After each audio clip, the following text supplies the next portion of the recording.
আপনি যা জানেন সম্পূর্ণ মিথ্যা জানেন।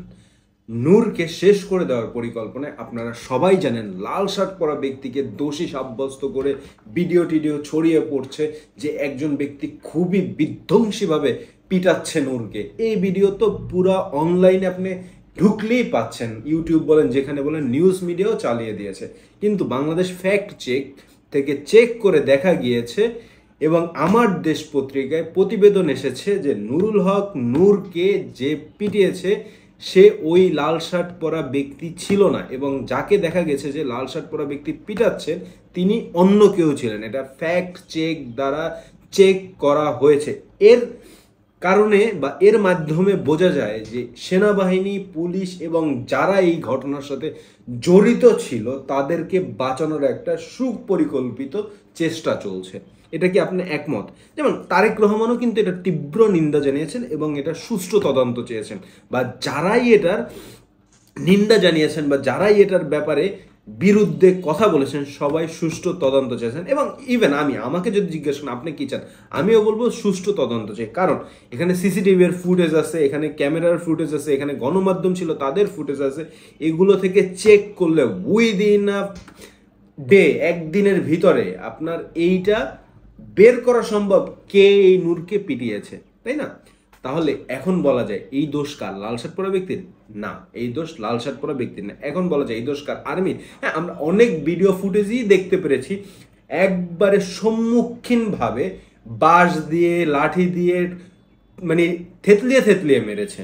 ঠিক আছে, এটা ভিডিও ফুটেজে একবার আছে। বাট এখন একটা দল বের হয়েছে, নতুন দল, দলের নাম এআই দল।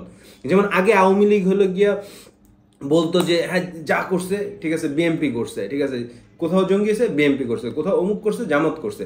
এখন হলে কি এটা নতুন দল, এআই দল।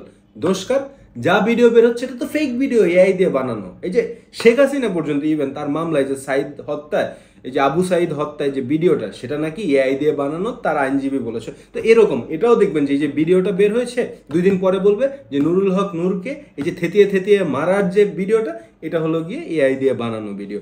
তাহলে আর্মিও এটার দোষী না, সেক্ষেত্রে আর্মি পার পেয়ে যাবে। তাহলে অন্য কোনো শক্তি করেছে? অবশ্যই এর পিছনে অনেক বড় ধরনের পরিকল্পনা আছে।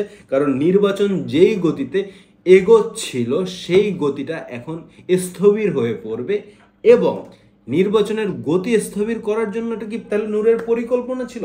অবশ্যই না। নূরের এটা পরিকল্পনা ছিল কিনা সেটা তদন্ত সাপেক্ষে বেরিয়ে আসবে, কিন্তু এটায় কোনো না কোনো বড় শক্তি অবশ্যই আছে যারা পিছন থেকে সকল কলকাঠি নেড়ে নির্বাচনকে পেছাতে যাচ্ছে। এটা আপনার বুঝতে হবে।